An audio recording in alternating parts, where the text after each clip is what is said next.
તો આજે આપણે રિવ્યુ કરવાના છીએ લિબર્ટી પબ્લિકેશનની ગુજરાતી સાહિત્યની બુક. તમે કોઈ પણ એક્ઝામની તૈયારી કરતા હો, ગુજરાતી સાહિત્ય કેમાંથી વાંચવું, તો લિબર્ટી પબ્લિકેશનની આ બુક છે, જેમાં તમને તમામ સાહિત્યકારો વિશે ડિટેલમાં વિગતો છે એ મળી જશે, અને પ્લસ પદ્મ પુરસ્કારોથી જે સન્માનિત સાહિત્યકારો છે એના વિશેની પણ માહિતી મળી જશે. અગાઉની પરીક્ષામાં પૂછાયેલા પ્રશ્નો પણ તમને આમાંથી મળી રહેશે. તો જો આ બુકને તમારે પરચેસ કરવી હોય તો ઓનલાઈન લિંક છે ડિસ્ક્રિપ્શનમાં એડ કરી દઉં છું, ત્યાંથી તમે એને પરચેસ કરી શકશો. બીજું તો કે આ 2 બુકનું ગીવ અવે કરવાની છે, એટલે કોઈ પણ 2 જણાને આ બુક ફ્રીમાં મળવાની છે. પણ એના માટે તમારે કરવાનું શું છે હું તમને આગળ વિડીયોમાં જણાવું. તો સૌથી પહેલા તો આપણે વિડીયોની શરૂઆત કરીએ. ગુજરાતી સાહિત્ય લિબર્ટી પબ્લિકેશનની આ બુક છે. ઘણા બધાને ગુજરાતી સાહિત્યમાં કન્ફ્યુઝન થતું હોય છે કે કઈ બુક અમારે પરચેસ કરવી, તો એનો જ હું આજે રિવ્યૂ લઈને આવી છું. જીસીઆરટીના ધોરણ 5 થી 12ના પાઠ્યપુસ્તકમાં સમાવેશ તમામ જે સાહિત્યકારો છે એનું તમને સરળ ભાષામાં વર્ણન મળી જશે, અને પદ્મ પુરસ્કારોથી સન્માનિત ગુજરાતી સાહિત્યકારોની માહિતી પણ મળી જશે, અને એ પણ કલર એડિશન છે. બરાબર, ચલો હું તમને દેખાડું અંદર. સૌથી પહેલા તમે ઓપન કરશો બુક એટલે તમને અહીંયા ઇન્ડેક્સ મળશે. આખો ઇન્ડેક્સ આપેલો છે. પછી અહીંયા સૌથી પહેલું શરૂ થશે ગુજરાતી સાહિત્યનો સામાન્ય પરિચય, કે ગુજરાતી સાહિત્ય શું છે, બરાબર, ક્યારથી એની શરૂઆત થઈ, બરાબર, એ રીતે સામાન્ય પરિચય છે અહીંયા તમને આપેલો જોવા મળશે. પછી લાસ્ટમાં જે ચેપ્ટર પૂરું થશે ને એ લાસ્ટમાં તમને અગાઉની પરીક્ષામાં પૂછાયેલા પ્રશ્નો હશે અને એના આન્સર હશે, અને એ પણ કઈ પરીક્ષામાં પૂછાયેલા છે ને એ પણ અહીંયા લખેલું હશે. બીજું ચેપ્ટર છે ગુજરાતી સાહિત્યના પ્રકાર. ગરબી છે, રાસડા છે, બરાબર, હાઈકુ, પદ્ય કથા, મુક્તક, દુહો, એ બધા જે પ્રકાર છે એના વિશે થોડું થોડું વર્ણન આપેલું. ઘણી બધી વાર પૂછાઈ જાય છે એક્ઝામમાં. જો એકદમ કલરફુલ બુક છે. પેજ ક્વોલિટીની અગર વાત કરીએ તો તમને બધાને ખબર છે લિબર્ટી પબ્લિકેશનના પેજની ક્વોલિટી એકદમ પ્રીમિયમ હોય છે, બરાબર.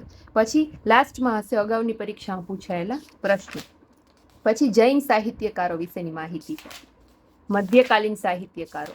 જો હવે એમાં મધ્યકાલીન સાહિત્યકારો શરૂ થાય ને તેમાં જો અહીંયા તમને અલગ અલગ નાના નાના દેખાશે ટેબલ, જેમ કે મીરા છે તો એના વિશે ડિટેલમાં જન્મ, મૃત્યુ, એક ટેબલ સ્વરૂપ. એટલે તમારે ક્વિક રિવિઝન કરવું હોય ને તો બધા ટેબલ વાંચી લો ને. જો પછી અહીંયા અખો છે તો એના વિશે ડિટેલમાં પણ હશે ને, અહીંયા નાનું ટેબલ પણ બનાવી દીધું છે એમ, એમાં જે મેઇન હોય જો આવી રીતે છે, બધા કવિ અને સાહિત્યકારોનું એવી રીતે છે.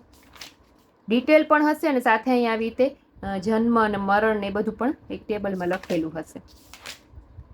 લાસ્ટમાં અગાઉની પરીક્ષામાં પૂછાયેલા પ્રશ્નો અને એના આન્સર પણ સાથે આપેલા છે. પછી સુધારક યુગ, બરાબર, તો એમાં તમને એ જોશે દલપતરામની કૃતિ, બરાબર, ત્યાર પછી નર્મદ વિશે છે, નવલરામ વિશે છે, બધા વિશે આપેલું છે. પછી સુધારક યુગની અન્ય કૃતિ, તો એનું આખું ટેબલ કલરફુલ આપેલું છે. પારસી સાહિત્યકારો વિશે. ત્યાર પછી પંડિત સાક્ષર ગોવર્ધન યુગના સાહિત્યકારો, જેમ કે ગોવર્ધનરામ ત્રિપાઠી છે, રમણલાલ નીલકંઠ છે, એ બધા વિશે. નરસિંહરાવ દિવેટિયા છે. ટૂંકમાં આના સિવાય તમે ગુજરાતી સાહિત્યમાં કાંઈ કરવાની જરૂર ના પડે, એમાં બધું આ બુકમાં આવી જાય છે. કવિ વિશે પણ એટલું આવે છે કે જેટલું પૂછાય એટલું, બરાબર, ડિટેલમાં. સાક્ષર યુગની અન્ય કૃતિઓ, તો આખું ટેબલ છે. ગાંધી યુગના સાહિત્યકારો જો છે, ગાંધીજીને આપવામાં આવેલ બિરુદ, એ બધું આખું એ ટેબલ આપેલું છે. કનૈયાલાલ મુનશી વિશે છે.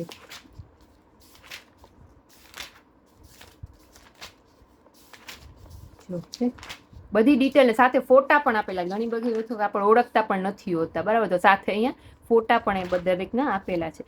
ગાંધી યુગના અન્ય સાહિત્યકારો, તો એની કૃતિ ને સામે સાહિત્યકારનું નામ પણ લખેલું છે. અગાઉની પરીક્ષામાં પૂછાયેલા પ્રશ્નો. ત્યાર પછી અનુગાંધી યુગના સાહિત્યકારો, રમેશ જાની, બરાબર, એ બધા. જીવરામ જોશી.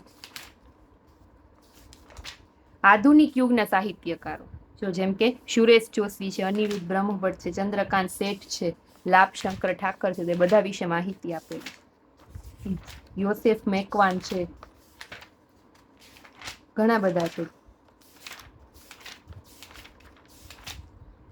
કાજલ ઓઝા વૈદ, જે તમે હાલમાં જોતા હશો એના વિશે, બરાબર, તો એના વિશે પણ માહિતી છે.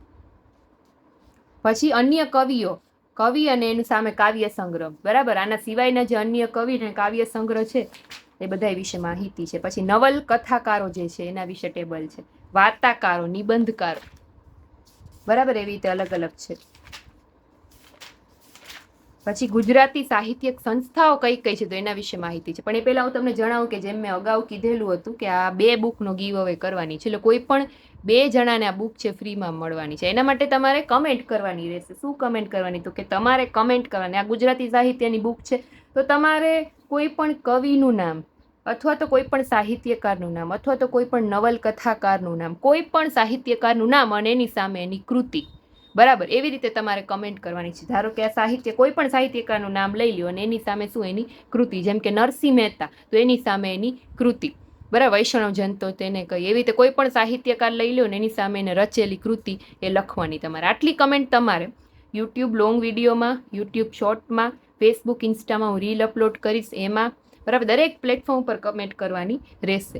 એનું રિઝલ્ટ છે એ હું મારી યુટ્યુબ ચેનલમાં લાઈવ આવીને ડિક્લેર કરીશ. ક્યારે લાઈવ આવીશ, કઈ તારીખ છે હું તમને આગળ જણાવું. પહેલાં આપણે બુક રિવ્યૂ પૂરો કરી લઈએ. ગુજરાતી સંસ્થાઓ વિશે જો, ત્યાર પછી ગુજરાતી સાહિત્યની જે પ્રથમ કૃતિઓ છે, જેમ કે પ્રકાર, લેખક ને કૃતિ, તો એના વિશે ટેબલ છે. અને પછી એના PYQs છે. ગુજરાતી સાહિત્યકારોને તખલ્લુસ ઘણી બધી વાર પૂછાય છે, બરાબર, જેમ કે સુંદરી કોને કહેતા હતા, બરાબર, સાગર કોને કહેતા હતા, ટૂંકમાં જે તખલ્લુસ છે અને એના સાહિત્યકારના નામ, એ આખું ટેબલ લાસ્ટ ટાઈમમાં તમે આમાં ક્વિક રિવિઝન કરી શકો.